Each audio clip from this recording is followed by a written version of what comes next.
Welcome, Your Holiness.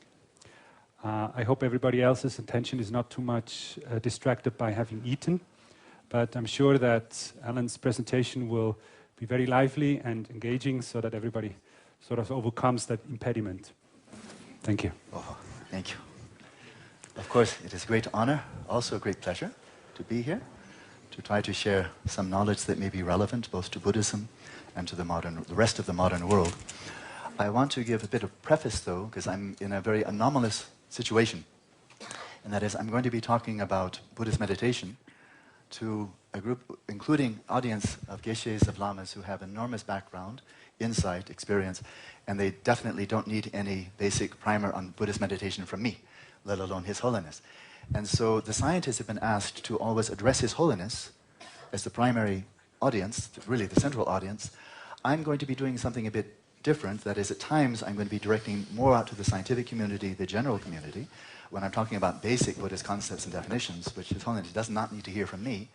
At other times, especially when I'm suggesting interpretations or possible hypotheses of how to understand different states of meditation and so forth, then I'll turn to His Holiness, and especially to all the Buddhists here, ready to be refuted if I make some interpretation that really is quite incorrect.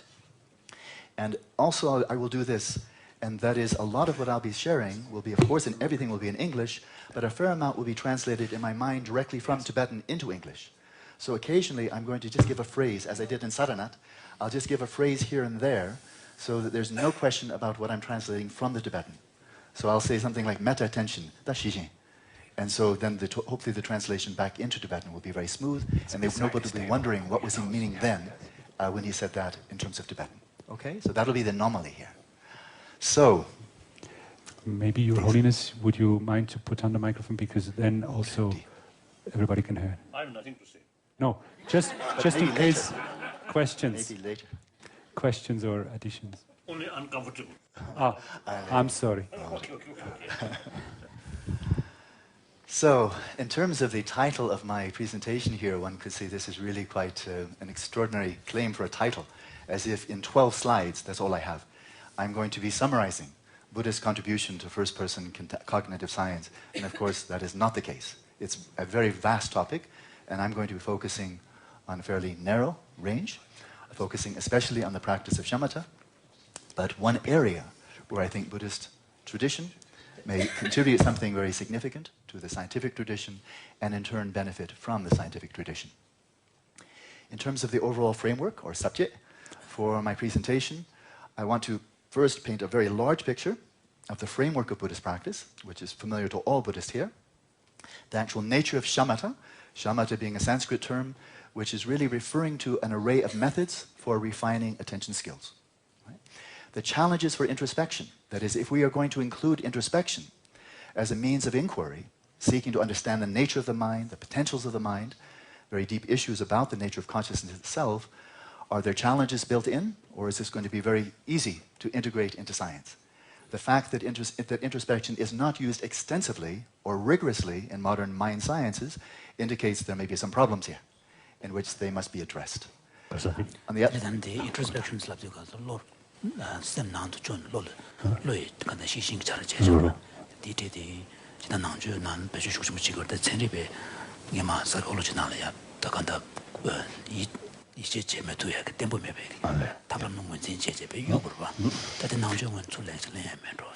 and then the indispensability of introspection, the metamirunga. We must, that is, for a full understanding, if such is possible, or even to approach a full understanding of the mind, one must, I believe, include first-person perspective.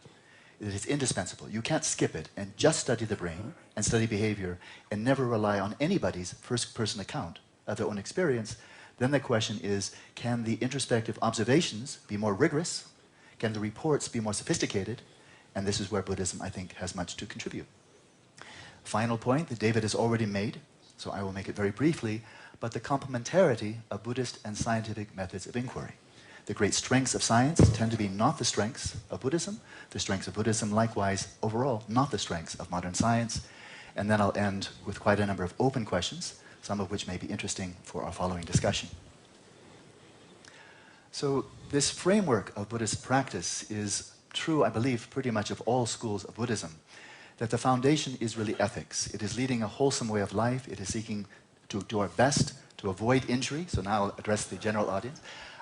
By means of our activity of body, speech, and mind, do our utmost to follow the principles of ahimsa, of not deliberately injuring, on the one hand, so that's the negative side, try to avoid that. On the other hand, when possible, when the opportunity arises, seek to be of service. Try to help, as David so well said, alleviate suffering, bring greater happiness. And this is often likened to the earth, and that is at the foundation for, I would really say, all spiritual practice. But with total confidence, I would say it is the foundation of all Buddhist practice. Without this, you really don't have Buddhist practice. Mm-hmm. On that basis, then we have the second tier, or broad training within the Buddhist path, and that is samadhi. Now, this has become an English term now, and samadhi generally is understood as some very focused attention or maybe some higher meditative state. Its narrow term is single-pointed attention, very focused attention. But when we're speaking of the training of samadhi, not simply the practice of the mental faculty of samadhi, but the training of samadhi, then it's including much more than simply developing attention skills. It would include, for example, the cultivation of loving kindness, compassion, empathetic joy, equanimity. It entails many practices designed to really bring forth a very wholesome quality of mind and to achieve exceptional states of mental balance. So not just attention skills. So that's the broader framework. I would say, in short, that the practice of samadhi is designed to bring about an exceptional state of mental health, well-being, and balance. And that is considered to be a foundation. Balance.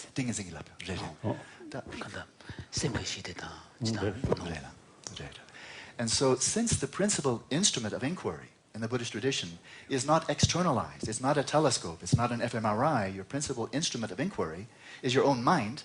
If your mind is dysfunctional, or dysfunctional because it's just flip-flopping between dullness and excitation, and then you try to engage in some rigorous inquiry with a mind that is getting dull and distracted, then the inquiry is not going to be very rigorous. And so in Buddhist inquiry, the primary instrument to be refined, as kind of one could say contemplative technology, is your own mind. And that really is the task or the purpose of training in samadhi. The culmination of the Buddhist path is the realization or the experience of wisdom, insight, and unlike many religious traditions, in Buddhism, the root of suffering, the fundamental root of suffering, why do we suffer, is identified as ignorance and delusion, and not that we've been disobedient to God, that we don't have enough faith, that we've not submitted sufficiently, and so forth.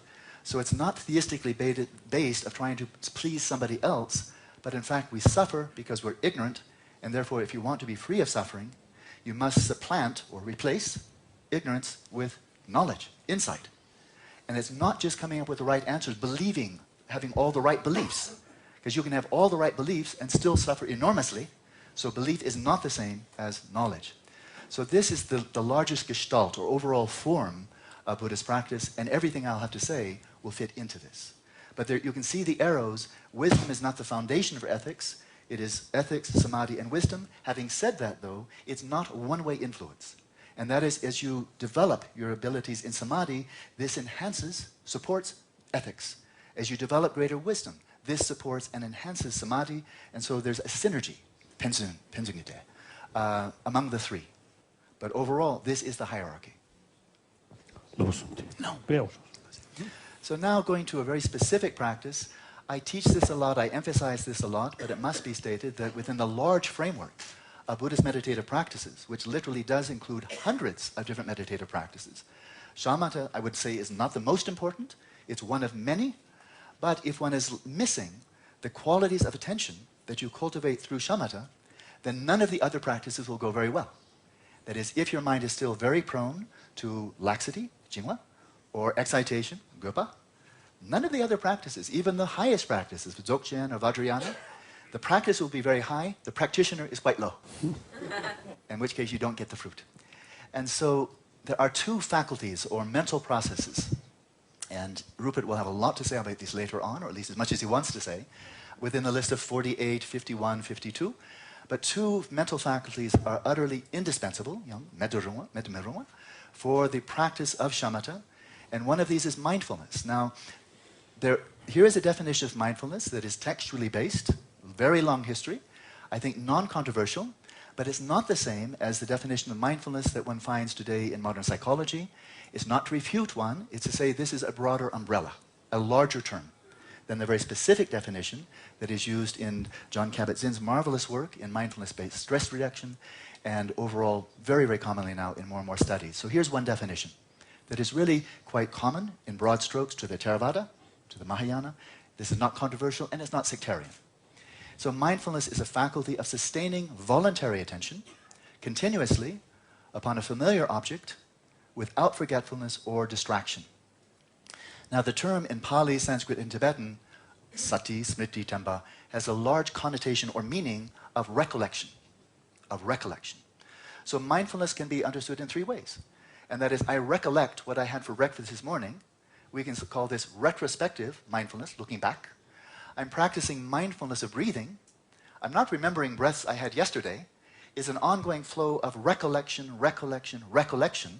trying to overcome the dispersion, toa, of the mind. And so it's present-centered mindfulness, but it's very specifically focused on the sensations of the breath. So we have retrospective, we have present-centered, which is very central to shamatha, and then we also have prospective memory, maombalatupa. So for example, as you're in dream yoga, as you're falling asleep, you may create a very strong resolve, or pemba. Tonight when I'm dreaming, I will recognize that I'm dreaming. I will recognize the dream state as the dream state. You're sending your mindfulness into the future to remember to do something in the future when you're dreaming. So there's retrospective, present-centered, and prospective. The moment-to-moment awareness in the present moment is definitely a form of mindfulness, but it's one of those three. And it may be very focused on the sensations of the breath. It may be very open, as in open presence. There is mindfulness there, but it's not selective. So mindfulness is not at all in contradiction to or incompatible with samadhi. In fact, I believe it's impossible to develop samadhi without developing mindfulness. So there's one mental factor. There's, in this context, I'm calling this meta-attention.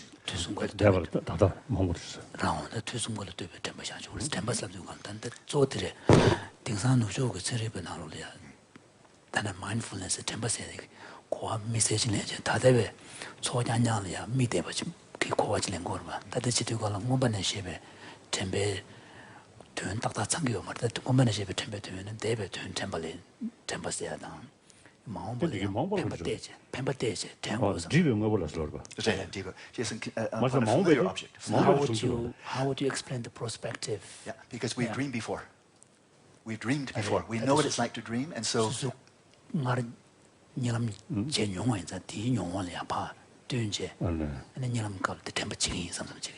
if you've never dreamed before, you couldn't imagine, when I'm dreaming, then I'll remember to do this.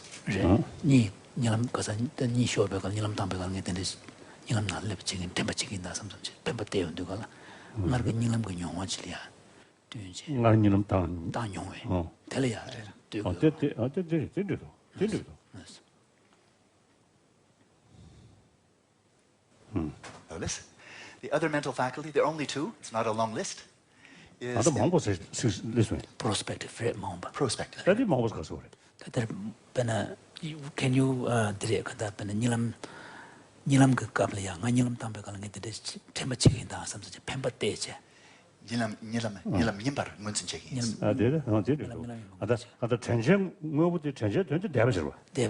So what would be the object of the mindfulness there if it's being recollected? You already remember what it's like to dream, and when you have something like that again.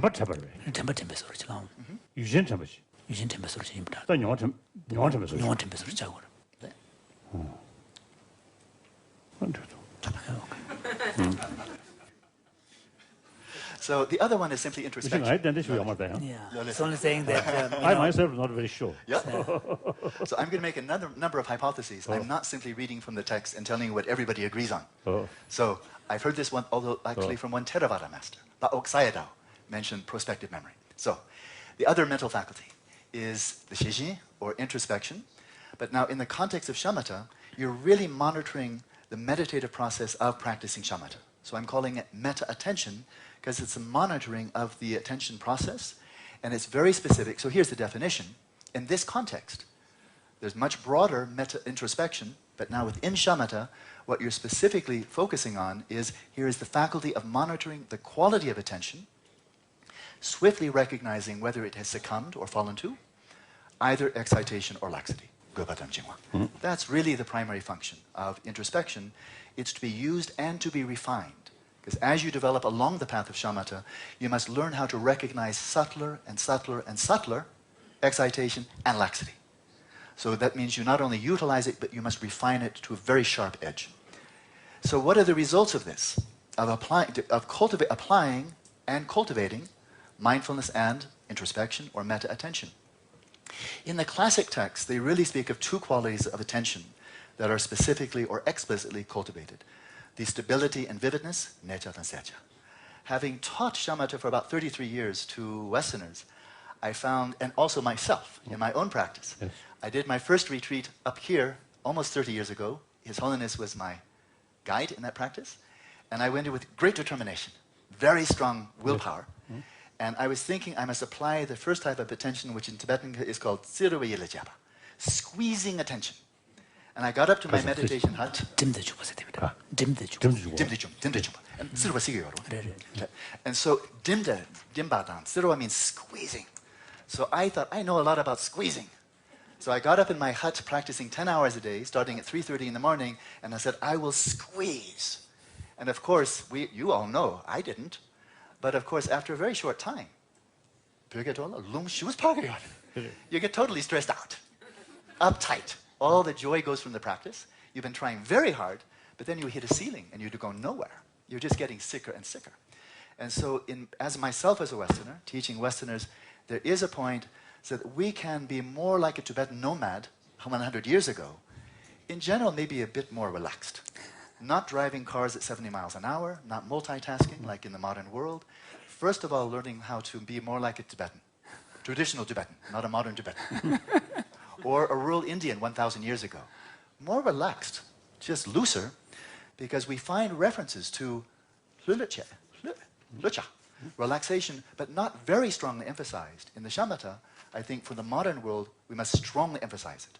And out of relaxation, then stability. Out of stability, vividness. So once again, there's a kind of hierarchy. But first of all, relax, be happy. And then stability, a bit more effort. And then out of stability, then the vividness. So there's a hierarchy. And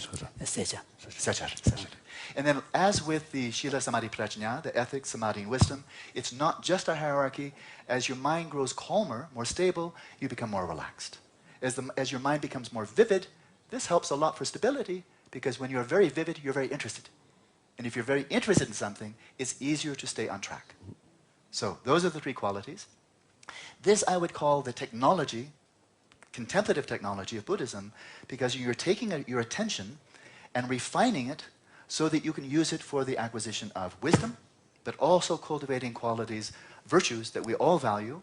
That is, with your ability to shamatha, you'll be much more efficient in cultivating loving kindness, compassion, generosity, patience, and so forth. And they in turn will help you in your shamatha. So the point here, though, the connection between shamatha and vipassana is a statement often quoted, including in the Kamalashila, the Bhavanakrama. The mind established in equipoise discovers reality. So,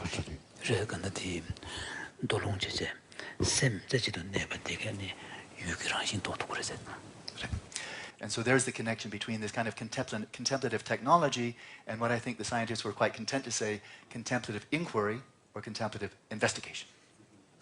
That I agree on too. So there are dozens of different shamatha methods, and both in the Theravada tradition and in the Mahayana tradition, different types of practices are prescribed, almost like a doctor prescribing a medication for people with different temperaments. I have selected out of the dozens of different methods of shamatha, I've selected 3 that we used in the shamatha project, and this Cliff Saron will tell us a lot more about very soon, but this was comprised of 2 3-month retreats with actually a total number of 70 people. In the retreat, 60 people were subjects in the scientific study, and having experimented with these 3 methods, all of them very traditional. So I am not, frankly, interested in devising entirely new methods of Buddhism. think it's fine to do that. I'm not interested. I'm much more interested in selecting methods that clearly are effective in the modern world, and possibly some minor adaptation, like relaxing first. And so I've selected these three. The first one primarily from the Theravada tradition, the actual method, but it's practiced in all major schools. The second one we're calling observing the mind. And so in this one, and I'll get to this later, but it's observing the events of the mind, thoughts, mental imagery, and so forth. And finally, perhaps the most...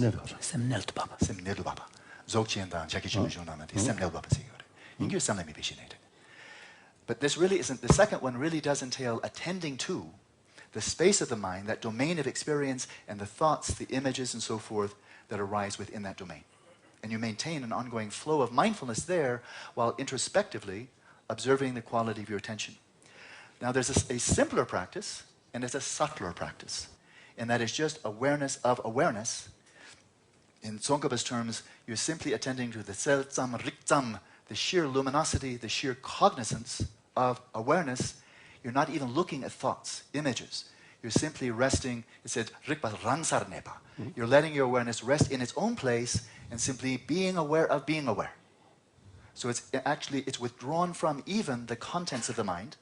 And this too is a shamatha practice. And in fact, it was taught clearly by the Buddha Shakyamuni in the Pali Canon, Vijnana Kasina. And he spoke of this as a very, very deep practice of shamatha. So I have taught these a lot. I find that one or more of these tend to be very accessible and very beneficial to a lot of people. So I selected these three, but all of these are additional. These are nothing new from me. So in terms of now just a very brief account, mindfulness of breathing, and I want to now explicitly tie this in with David's account from the cognitive psychology of long-term memory. And so when you are practicing mindfulness of breathing, you have to remember what the instructions are, which means you must have heard them at one point. And so when you're first sitting down, in the Tibetan they say the first stage is achieved by the power of hearing, which is instruction. Where are you supposed to focus your attention? What posture do you have? So this is long-term memory. Maybe you received the instruction 1 week ago. So you must be remembering that. That's long-term memory while you're practicing. And so it's a retrospective mindfulness. If you don't have the retrospective mindfulness, you'll sit there and not know what you're supposed to do because you completely forgot the instruction, right? And so that's one aspect. But there's also present-centered mindfulness of the breathing. And so in the Theravada tradition, the sensations here at the apertures of the nostrils, you're not looking backwards, you're not looking forwards. The sensations arising from moment to moment, but very focused. So it's not open to whatever sensations come up, but it is maintaining the continuity, the non-forgetfulness of your attention focused right here. And that's where stability comes in. Stability, we can say, is temporal continuity. Over time, gyun shapa. And so there is present-centered mindfulness. And so these are the two aspects of mindfulness here, recalling the instructions and in the present moment, focusing on the sensations of the breath. And then there is the introspection, the metacognitive awareness of the ongoing flow of attention. And this, I've already said it, so I'll now be very brief. You're specifically attending to the possible occurrence of laxity or excitation. And then if you recognize it, then you must apply will, intention. Then you must have intention and remember what are the antidote, apply the antidote, and so it's rather like a sailor trimming the sails as the winds shift so that you are sailing well. This remains constant. That is, the practice, even though the objects of mindfulness will shift from one method to another, introspection always has the same job in the practice of shamatha. It's not different. But you must, of course, remember how this is to be done. Now we have this second practice, which is, frankly, overall, it's more subtle. This observing the mind. And so, and this is really attending to a particular domain of experience. So you're not attending to visual, auditory, any of the 5 physical senses. But you are attending to an immediate content of experience, the thoughts, images, and so forth that arise in that mental domain of experience. That is your object of mindfulness. And so your mindfulness is present-centered. That is, after you remembered, what the instructions are, it is present-centered, and it's real-time mindfulness, and I'll explain this, real-time mindfulness of the space of the mind, the domain, and I put this in quotation marks, objective contents, such as discursive thoughts, mental images, and dream events. Now, something that David did not allude to, and I think he was well representing his own discipline, but a term I never heard, was mental perception. When he spoke of perception, he spoke of 5 sensory perception, and then the perception of our balance, movement, and so forth, but there was no reference to mental perception. And that is our ability to directly perceive events that you do not detect by means of your 5 physical senses. Now, I would argue, now here's my hypothesis, because I think there's some controversy here. I don't speak with authority. But for example, in a dream, especially a lucid dream, in the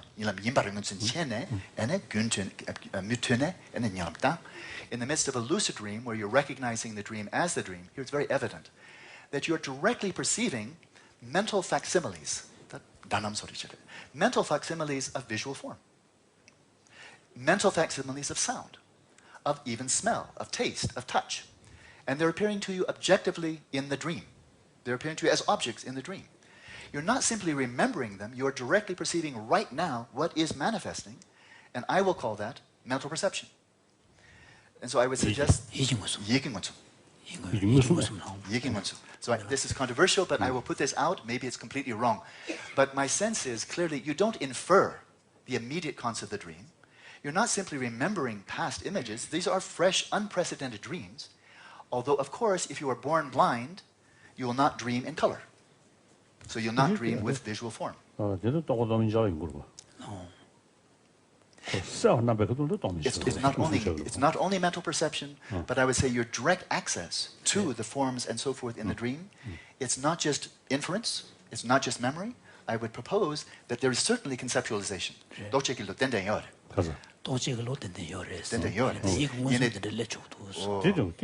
But there's also mental perception. And so if this is the case, and His Holiness has not objected yet, if this is the case, if we can agree that we are mentally perceiving objective appearances within the dream, I would suggest this is not only while you're dreaming, but when you're meditating. And you're focusing on the space of the mind, and you will objectively observe mental images arising, spontaneously. You will mentally hear chit-chat or discursive thoughts just arising. And you may even have other mental images arise as well. And so discursive thoughts, mental images, but this is present-centered, it's real-time, and I would suggest, again, a hypothesis, is that your perception of, let's say, a mental image. When I said I could visualize an image of a banana above David's head, I would suggest, here's another hypothesis, that, your head didn't go down, that the appearance of the banana, the mental image of the appearance of the banana is simultaneous, dunyam, with my mental perception of it. In other words, it's not first the appearance and then I get it later, but in fact, it's real-time. Hypothesis. And the yiki don't you legend that David Golia Gala sometime. Nikele that's so near of Lord Charge. The children and they'll make a Muslim church or is eating Muslim. Can't happy to eating Muslim to any. The sound, no? You did and you change here when you put Tunyam. Toboyana, you didn't will troop anything. Go to my chine, Yungur, Tobote.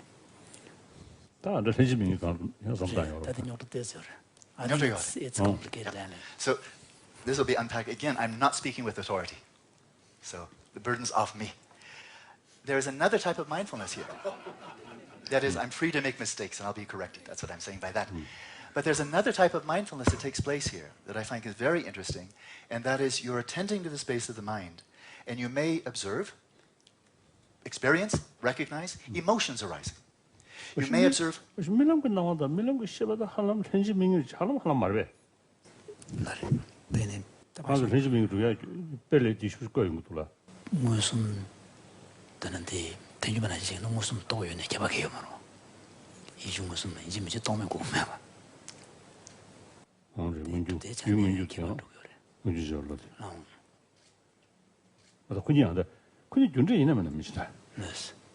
The Jundes left it to much but totally there. But the minimum knowledge of minimum knowledge.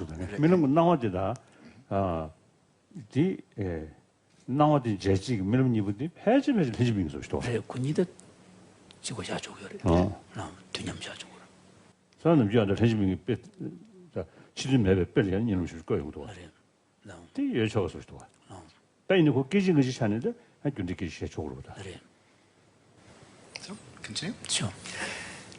Another very interesting aspect of this practice is not simply attending to the objective appearances within the mind, but also paying attention to and recognizing emotions arising. Anger, sadness, fear, and also recognizing desires arising. My hypothesis here is that when we're observing an emotion or a desire, this is actually retrospective, but in terms of working memory, so very short-term memory, and such that the emotion that you're recognizing is a gechikngama, is one that arose just a couple of moments before. Could be milliseconds before, 20, 50 milliseconds. But in fact, it's retrospective, but very short-term. And so but when you recognize the desire, at that moment you're not having the desire, because the desire is going to be for something. So the desire will be focused on what you desire, but when you're observing the desire, that's the object of mindfulness and not the object of desire. Okay.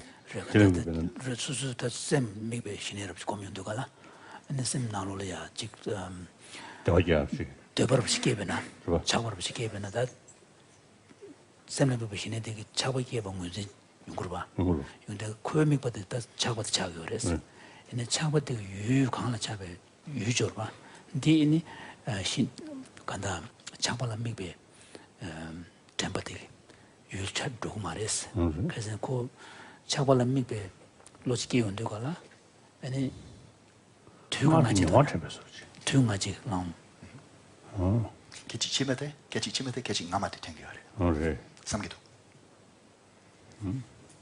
Okay?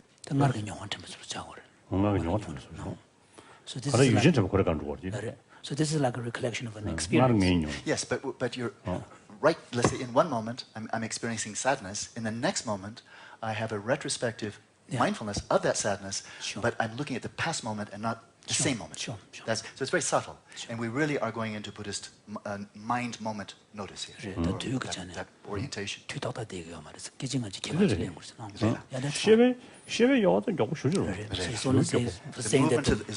The movement of cognition, the movement of consciousness is very fast. So many things can take place within 1 second. Right? Metacognition is the same, so I won't comment. This very interesting practice of awareness is also called samamebe shine, so without a sign, or demebe shine, mipamebe shine, so without a support, without a basis, but you're not attending to anything other than awareness.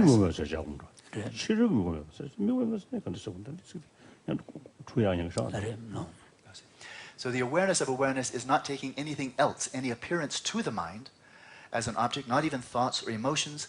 It's simply, as I said earlier, it is resting simply, the interest is simply in the experience of being aware, awareness of awareness. I would suggest, again, in terms of very precise analysis, a single moment of awareness is not taking itself as its object, but the later moment takes a preceding moment of awareness as its object, so it's very short-term working memory. So working memory, and then we have metacognition, it is the same. So those are the 3 methods we focused on in the Shamatha project, and many people find, pretty much everybody I taught found that they get a lot of benefit from at least one method or another. Many people, interestingly, would start with mindfulness of breathing or observing the mind, and they naturally wanted to move, after some months, to awareness of awareness. Out of the Shamatha project, we have now 6 people who are continuing to practice about 10 hours a day. All of them now have gone to awareness of awareness.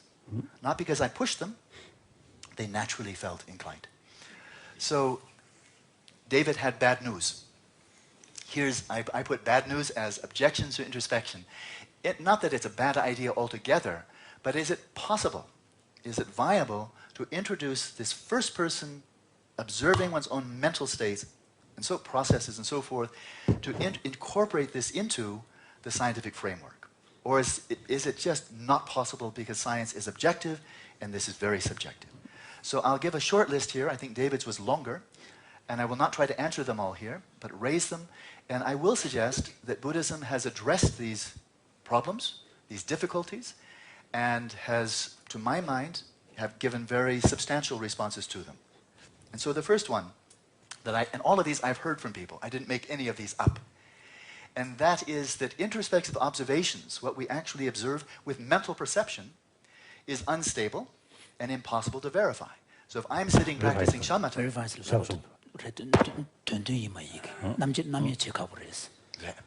And so if I'm sitting and practicing... 로랑게 뇽을 남고 제바 다 튼데데 된다 투마 로 현실 된거 그래 된거 다 있네 그 실론의 objective 표시 맞잖아 또 로장냥게 대제 제바 좀 제디 아니 된다 So the first objection, and none of these are trivial or silly. I think all of these are very serious and important qualms, concerns. So the first of these is unstable. Well, I would say if you've stabilized your attention, that might help. Impossible to verify is if I should be practicing shamatha, and then I tell my teacher, let's say Jimbala, I can now maintain my attention with unwavering mindfulness for 1/2 hour, and I never lose the object in 1/2 hour. How does he know? Maybe because I have a very nice, happy face, or he thinks I'm a very honest person, but clearly, just by looking at me, he's not just going to take my word for it. No scientist would do that. And so is this an insurmountable problem? Well, I think traditionally, that is for the last 2,500 years of Buddhism, such meditation will be done, in many cases, in close dialogue with a meditation master who has ways of evaluating not just the person's speech, but the teacher will ask questions, very insightful questions, to draw out.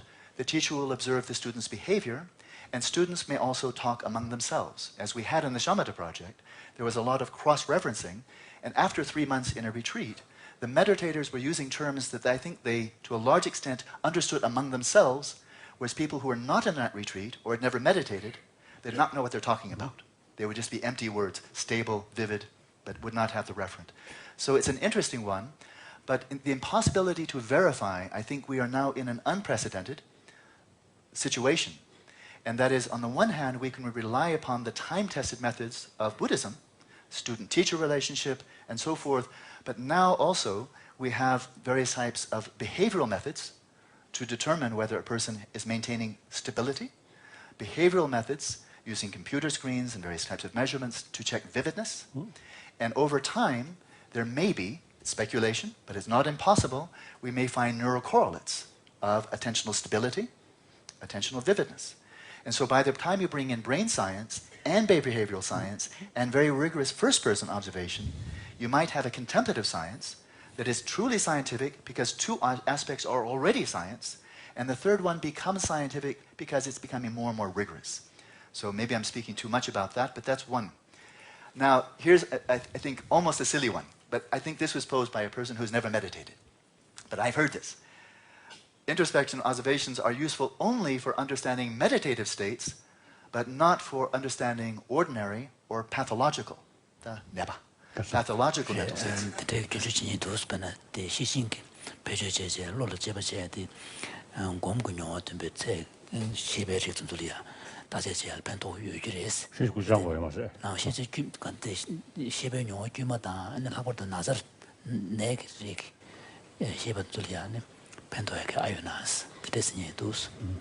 Anybody who's but it's only for saying that in a way we are using kind of introspective awareness all the time. We are.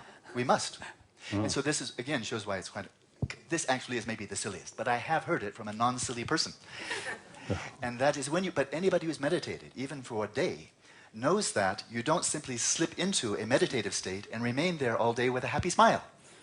And that is, if you're meditating, you're practicing vipassana, you're practicing shamatha, you're practicing any type of meditation, this will arouse a wide array of emotions, of desires, of sadness, all kinds of things. So you're not just going into a meditative state and getting insight only into that. Especially the practice of observing the mind is famous for bringing forth to consciousness many old memories, desires, emotions, including fear, anger, craving, sadness, excitation, boredom. And so you get a very broad array. And it's not just with Sheshin, because this is nanglimipe tempa. Nanglimipe, just nanglimipe yikingunsun. It's not just introspection in a narrow sense, but really observing rigorously one's own mental states and processes. And so you definitely, this one, to my mind, it's definite. You don't just get insight into meditative states. In fact, you may have insight into a wide variety of mental states. Here's one I just heard recently, and that is introspection is subject to, or looking inward is subject to contamination by theory. I think this is again somewhat naive, as if scientific observations have no contamination by theory. that would have to be an extremely primitive level of observation. Reading, if Cliff shows me the latest fMRI scan, he said, "Look, Alan, can't you see what I see?" And I say, "Yes, I see a psychedelic oval image. This is really nice." And so he have to learn how to. 뒤로 대화 자기여서 되잖아요. 견절 얘기를 봐서 레버 쇼도 쓰고도스. 근데 다 처음에 그 생이 자샤면 뒤로 매나 비게 좀 되려 되시자고 봐서. Now this is a serious objection in terms of the collapse of the introspective movement from about 1875 to 1910. Introspection was used, and then it was pretty much discarded in academic psychology because there were many internal problems. And one of the very famous problems was, in one laboratory, the investigator would almost be suggesting what people should be seeing, and then they would see what he or she had said, and so that is contaminated. That's true. But I would suggest it doesn't have to be that way. Theory can be used to illuminate and not merely to bias. And so that's where you really are trying to approach a contemplative science and not a contemplative indoctrination, where you're only aimed at seeing what you should see. Then you don't need to meditate, you just memorize. Then you have, this is a very interesting one. Introspective observations are subject to phenomenological illusion, and that is that appearances and reality are different, right? Well, if we actually knew the nature, if scientifically we knew the nature of subjectively experienced mental images, desires, emotions, then we could compare the appearances of these with the reality. But the problem is, we don't. We know the neural correlates, but no one has ever demonstrated that neural correlates are identical to the subjective experience. That's a hypothesis, never been tested, never been validated. And so I will say that's an untested.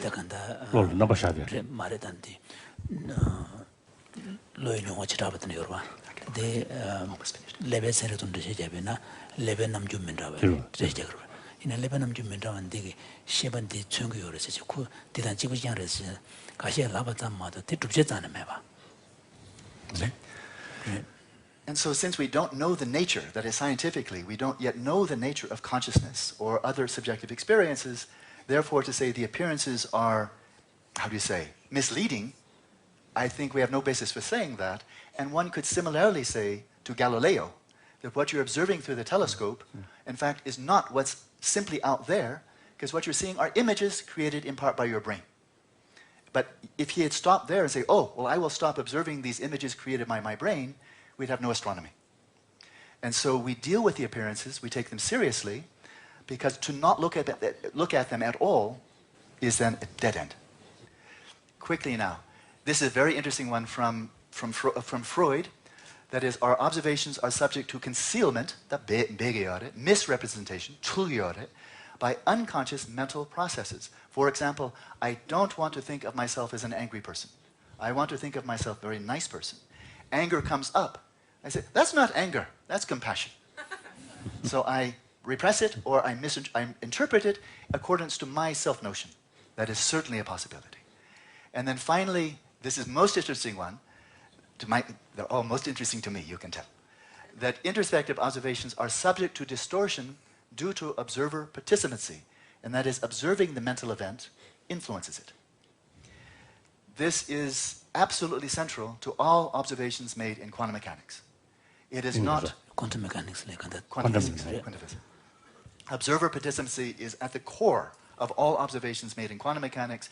Quantum mechanics is regarded by many as the most successful of all physical theories in history. Therefore, it did not disqualify quantum mechanics. It should not disqualify introspection. Introspection, I will wrap up quickly.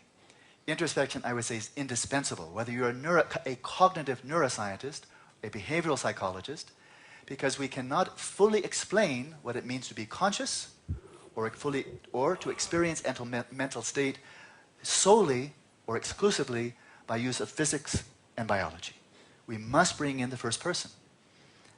And I think I will leave it at that. I mean, there's that it must involve observation. This has been the great strength of science since the time of Galileo. If you want to understand something, any natural phenomenon, you observe it as carefully as you can. If you want to understand states of consciousness, mental processes, in accordance with the whole scientific tradition, observe them as carefully as you can. And don't say, oh, observation is no good here, we'll just study brain correlates. Or we'll just study behavior because we're more comfortable, because they're objective and physical. So I'll skip Einstein. He said, you won't get it just by logic. And this is what distinguished Galileo from the philosophers of the medieval period, wanted to get everything with logic, and he got out his telescope, and that actually started modern science as we know it. Buddhist and scientific complementarity, I think, is obvious. I'm not going to elaborate. David already very well addressed it. And we come to open questions. So but I'm not going to try to answer these. That's why they're called open. The relevance of ethics for refining the mind. Of ethics, the cultivation of mental balance, or samadhi, but including also these qualities of the heart, of loving kindness, and so forth. What is the relevance of these and one's worldview for the practice of contemplative science, that is rigorously investigating the mind from a first-person perspective in full collaboration with the third-person methods of modern science. And that is, it's widely affirmed in Buddhism, you will not develop a very high level of samadhi if your way of life is very destructive, or if your mind is still strongly succumbing to what are called the 5 hindrances, like sensual craving, ill will, and so forth. You will not achieve. So ethics is built into the system, but also worldview. Maybe it's not an accident that the 6 people who are continuing out of 70 people, still practicing now for almost 2 years, 10 hours a day, all of them have a Buddhist worldview. Maybe that's not an accident. And so there may be some worldviews that are more supportive for meditation and others less. 지단 메세단 다당 수수 삼려 기단 benambe dawa 시샤지 메 삼당당 유년다 야 메다바다 개왕아 진데 kelен 텐데 kelен 지유나 야디 돈이야 komle 벤도 용야다 안델레 다당 돈이 기본 로면 로스랑 A very interesting one for those of us involved in practice is, can traditional achievements of mental training, such as shamatha and discovery, contemplative insights, vipassana, can these be replicated, again, done in the modern world, not just by tulkus, not just by people who are born with great realization, but by very ordinary people, like this one here, raised in the West, not in a Buddhist monastery or in a Buddhist culture. Is it possible, or are we too late? Are we too late? Say, so sorry, Buddha Dharma has degenerated now, you have no chance. So, it's a real question. His Holiness, if I can say, this is a nice short story, very short, but I heard that about 35 years ago, one fellow I knew from Europe had an audience with His Holiness, and he was being very sad, saying, oh, these times are so degenerate. Now there's no possibility of gaining deep realization. And what this fellow told me, I heard through the grapevine, is His Holiness responded, nowadays, if you practice like Milarepa, a great Tibetan yogi, you will achieve like Milarepa. But if you just think degenerate, then not so much success. So, but it's an open question. But it's an open question. We have these wonderful descriptions of 9 stages of shamatha, achieving the 4 measurables of loving kindness and so forth. Wonderful descriptions. But is anybody realizing this today? And will anybody actually report, or will they all say, oh, I have no realization, I have no realization? So it's an open question. Now here's an interesting one. To what extent might science be helpful? I think, to my mind, not in creating new methods, but taking the methods that are already there and optimizing them, making them most effective. Can we, with the input of science, finding, oh, well, among 60 people practicing this method had better success, these people had less success. These people were also doing preliminary practices, the mundo, they had better or worse success. But getting feedback from third-person perspective, might this help us to select and maybe adapt Buddhist practices so they're most effective for people in the modern world? And now we have only 3 more points and I'm finished. Collaborating a lot with mind scientists, neuroscientists, people in the biological sciences, I hear like every day that we are intent on understanding the mind purely in terms of biology. That all mental states really are physical, not necessarily atomic, but they are functions of the physical, they are emergent properties of the physical. And this is commonplace. It's stated pretty much everywhere. I think it would be helpful to bring in 21st century physics if you're going to reduce everything to physics, to the physical, make sure you're not stuck in the late 19th century. But bring it to 2009, where the very category of the physical has become very elusive. When 90%, 96% of the gravitational forces in the universe are unknown, because they're attributed to dark matter and dark energy, this is a very large gap, that it's still called physical, even though nothing is known about it at all. So I call this materialism of the gaps, instead of God of the gaps, but it's a 96% gap. And so what does physical even mean now? And I think we shouldn't go back to the 19th century, to the good old days, when physics means little atoms only. Bring in the physicists. Our physicalist assumptions, the assumption that the mind is nothing more than a physical emergent property, function, or part of the brain, and this is very provocative, but I mean it with respect, are these assumptions necessary or even helpful for a full scientific understanding of the mind? Or if we shaved off all of those assumptions and just said we don't know, in other words, use Buddha's razor. So Occam's razor was used to shave off, you'll have to fill in here.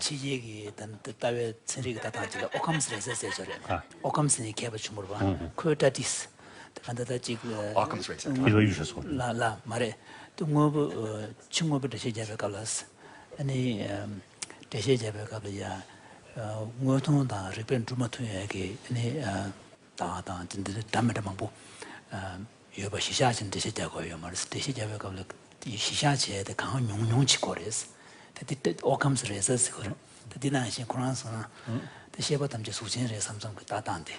And then Buddha razor.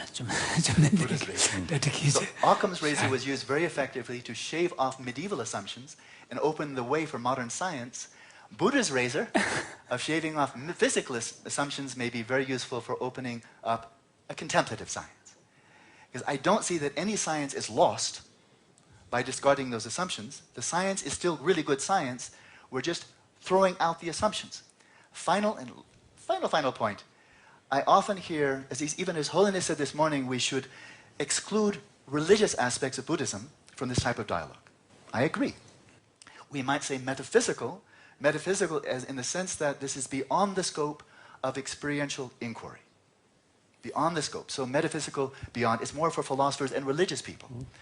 What I would suggest, though, is it's very easy to absolutize the category of metaphysical. That is, if it's metaphysical for me, it must be metaphysical for everybody. If it's metaphysical for science, it must be metaphysical for Buddhists. I would suggest that is simply not the case. And that is the distance from the earth to the moon is metaphysical for a Buddhist yogi.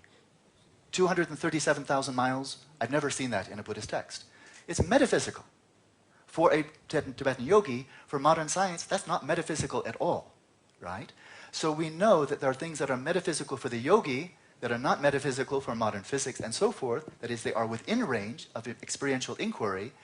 Then we can ask, are there issues from the Buddhist side that are known directly, especially using the telescope of the mind, the samadhi, that are known directly by the Buddhist yogi, but are metaphysical for the neuroscientist? And that is, the category of metaphysical may be culturally relative. It's metaphysical for one culture and direct knowledge for another. metaphysical vice versa. And that you want to explain what you mean by metaphysical? Metaphysical is very close to Shinto-Kokyo. Shinto-Kokyo. Ngunski takji chet mituba. Eneng motoki jebak. Takji chet mituba. Then kiadasa di lendeki. Lendeki dewa tashitawa. Metaphysical Shinto-Kokyo. And so really that which is beyond cogent logic. So a lot of scientific conclusions are drawn by very strong logic and mathematics. It's not considered metaphysical, right? Like black holes are not considered metaphysical, but no one's ever directly observed one. But by inference, very powerful inference, scientists believe in black holes, right? Maybe this is something we can pick up in the dialogue. Really we have a philosopher here, so yeah. metaphysical versus... But it's a question, is this the category of metaphysical, is it absolute, that it's true for all cultures at all times? I don't believe so. I think it is relative, and even in the 19th century, the existence of atoms was metaphysical for physics. They had no way of testing the existence of atoms in the late 19th century. Only in the first decade of the 20th century, with Rutherford, that it enter into the realm of experiential inquiry, empirical inquiry. Now the existence of atoms is not metaphysical. In the 19th century, it was metaphysical. Right? And so it's relative not only to culture, but to time. And so I'm not willing to accept the Western category of metaphysical and say, therefore, it must be metaphysical for Buddhists also. So I am finished. Finished. Thank you. Thank you. Wonderful.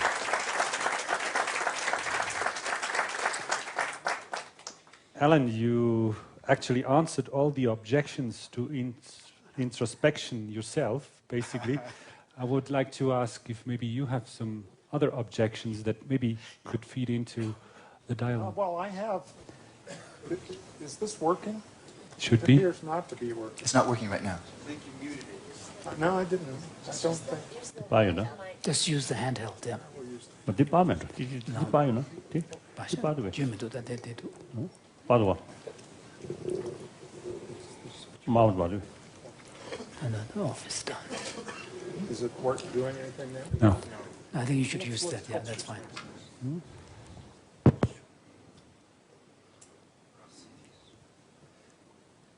Well, mine. It doesn't want me to talk. No, it isn't. So my STM, short-term memory, and LTM, long-term memory, are rather foggy at this point since I was up at 3:30 this morning trying to get ready, and therefore I won't be able to properly address the resolution of the objections, but I can say that some of the objections could be elaborated in ways that are perhaps a bit more difficult to dismiss. And I could also say that on my computer over right there are further ones if we wanted to spend the time opening it up. If we decide we want to go there, I would suggest I will pass the mic, open my machine, look at what's there, and we can come back to me subsequently. But meanwhile, let me offer a few remarks. There is the issue of empirical validation.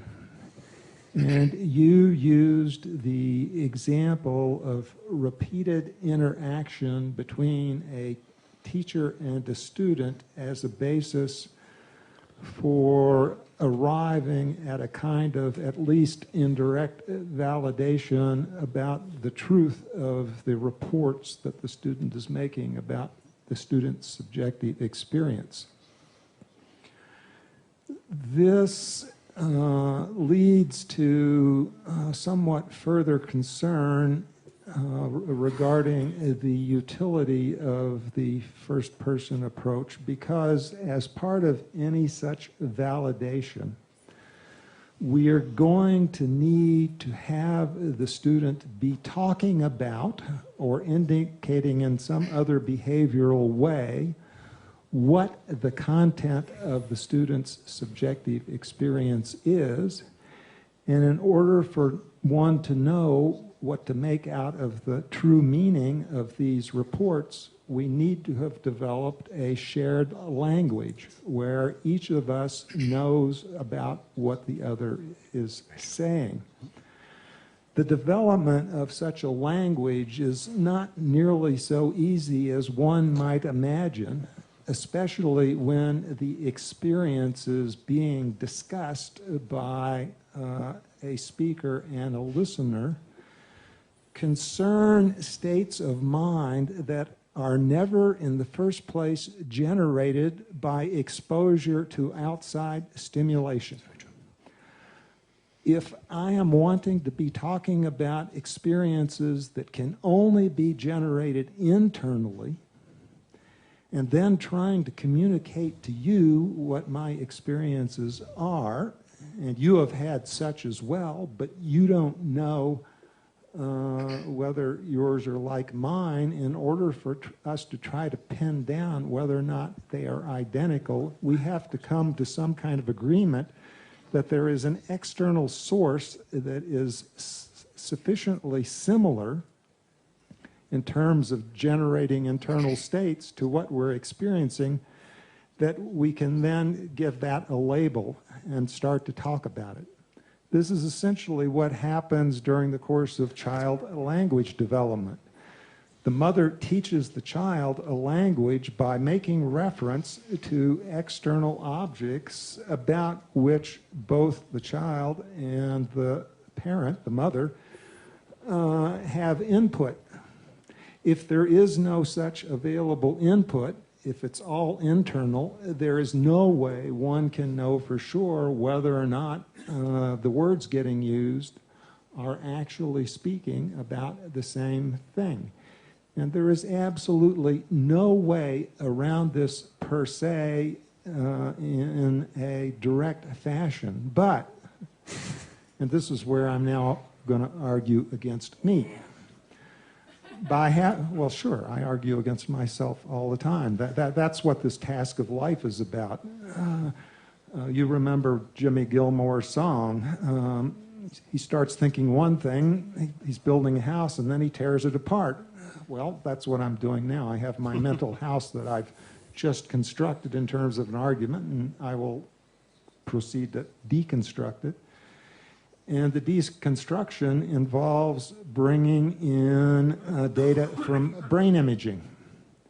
So if we can create circumstances where two distinct individuals are making claims about the nature of their internal states, and it appears as if the language they are using to describe those states, even if they don't have any necessarily external reference, are equivalent, identical to each other, and in the context of that particular situation, you can also demonstrate that the patterns of their brain activity are essentially identical as well. Then this provides a kind of third-person evidence, and it's third-person evidence for them, as well as some other guy who's running, or gal who's running the fMRI machine, where I can hear you talking to me using language to describe your states. I'm using the same language for me to tell you about my states. I'm checking you out to make sure you're really on track with me, that you're conscious, you're telling the truth, you know what you're talking about, and how I do it is by looking at your brain images while you're looking at mine, and we look back and forth at each other's images and we say, yeah, we're on the same wavelength. And once we've done that and affirmed that the language getting used is appropriate in a consistent fashion, then we can continue to talk further and elaborate more on the extent to which we do or don't have these shared experiences. So that's one problem, back and forth. You wanted to know what I had to say about that. So I've told you the pro, I've told you the con. If you want to hear more, I would say more, otherwise I'll shut up. Sorry. If I could respond to that very briefly. And that is... 1 minute? Yeah.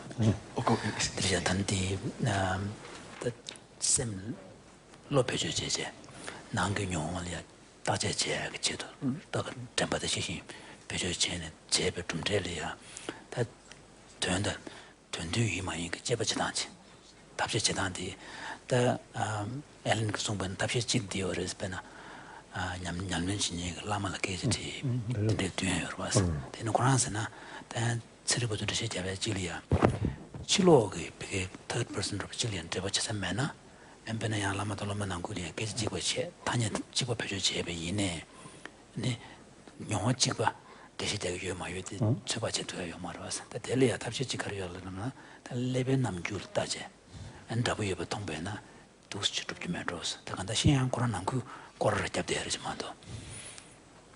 A brief response to this, and that is, Cliff made the comment very early in the Shamatha project that this whole Shamatha project was not designed to validate Buddhism. That Buddhists were not waiting 2,500 years to know whether we're doing okay. Buddhists had validated to their satisfaction with a tremendous number of accomplished yogis and so forth, so we're not waiting, are we okay, and then finally the scientist said, you're okay or you're not okay. And so, but what I would suggest in this regard is that none of these perspectives are infallible. And that is your own first-person evaluation of how you're doing in meditation is very important. But you can be mistaken. As a teacher myself, who's not clairvoyant, so I have no direct access to anybody's mind except for my own, as I am evaluating student interaction, their reporting, I treat my own evaluations, which I wrote extensively, I'm fallible. The behavioral methodologies, I have to finish this though, the behavioral methods for which we have many testing attention skills with regards to visual stimuli, this is not an infallible evaluation of what's happening when the person is in meditation. And looking at neural correlates is not infallible. So none of these are the final arbiter, the infallible, but by the time we bring in multiple ones, we can have a greater approximation of confidence than we'd have with only one alone. Final point in this regard is that in interaction between student and a meditation teacher, you're not just listening to the student. The student is often asking questions. You respond, and then the student may put into practice what you said. This is fundamentally pragmatic. And that is, they put into practice your instruction, they come back a week, a month later, they tell how it went. And then you get a sense, did I properly evaluate? Was that good advice? They say, it was useless, it was harmful, it was very helpful. And so it's a feedback system that, with a good teacher and a good student, gives increasing confidence on both parts, the student and the teacher, that they actually are validly communicating with each other. And the student's ability to evaluate his or her own experience should be getting better and better and better. Now, none of these are infallible, though, and I think that's an important point. Having said that, I would invite any scientist to tell me which of your observations are infallible. It's not a word that crops up. Short answer to that, David? I'm very reluctant to get into debate about this, other than the fact that Gelugs love to debate. So, Galupa, yes. So you may have noticed that during your most eloquent, immediately preceding discourse, you said only you have direct access to your mind. But the fact of the matter is, even you don't have direct access to your mind. And you illustrated that previously by pointing out when you were introspecting regarding an emotion, you are actually introspecting regarding a memory of an emotion that has passed, and most likely will...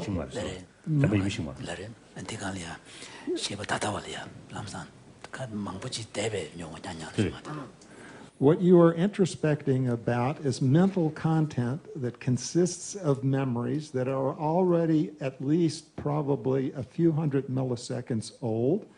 They are most likely to have already started decaying, falling apart like the 5 skandhas, and disrupting themselves in ways that you no longer can for sure trust as being an accurate, I hate to use representation, but that's what it actually is, of the state of your mind at the time that that content originally arose. And this is inescapable and is related to very deep theorems from mathematics proven by first Kurt Gödel and subsequently Alan Turing, to the effect that logical systems, of which we are very sophisticated examples, can never know and prove everything there is to be true about themselves. It is literally, logically impossible for all sentient beings except those who are enlightened. In their case, they are not in some sense introspecting about themselves.